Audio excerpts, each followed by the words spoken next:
Bharatiya Janata party వేగంగా వస్తుంది. BRS KCR మాయ మాటలు మూటలతో ఎన్నికలకు వస్తున్నాడు.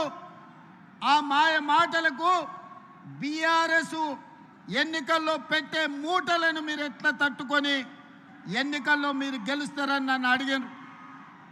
ఆనాడు నేను ఒక్క మాట స్పష్టంగా చెబితే గుర్తుండదని పెద్దలు ఒక మాట చెప్పిండ్రు, సౌ బక్నా ఏక్ లిఖ్నా అని. ఆ మీడియా మిత్రులకు నేను ఒక మాట చెప్పిన, మీరు కాగితం తీసుకొని రాయండి, సీల్డ్ కవర్లో పెట్టండి. డిసెంబర్ ఎన్నికల తర్వాత ఫలితాలు వచ్చినప్పుడు నేను చెప్పింది నిజమా కాదా తెరిచి చూడండి. ఈరోజు నేను చెబుతున్నా అని ఆనాడు ఒక మాట చెప్పిన. మీడియా మిత్రులకు నేను ఇవాళ గుర్తు చేయదలుచుకున్నా. ఖమ్మం మీడియా మిత్రులు, హైదరాబాద్ గాంధీ భవన్ మీడియా సోదరులను మీరు అడిగి తెలుసుకోండి నేను చెప్పింది నిజమా కాదా.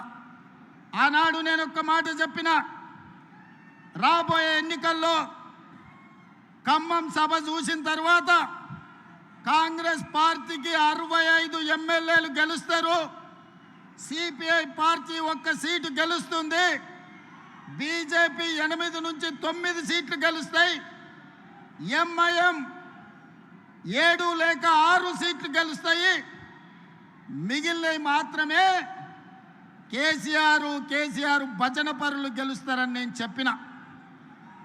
డిసెంబర్ 3, 2023 నాటి ఫలితాలు 64 సీట్లు కాంగ్రెస్ పార్టీ గెలిచింది, 1 సీటు సిపిఐ గెలిచింది. కానీ ఆ తర్వాత 1 సీటు తగ్గితే ఉప ఎన్నికల్లో తెలంగాణ ప్రజలు 2 సీట్లు ఇచ్చిండ్రు. గణేష్ని కంటోన్మెంట్లో గెలిపించిండ్రు, నవీన్ యాదవ్ను జూబ్లీ హిల్స్ గెలిపించి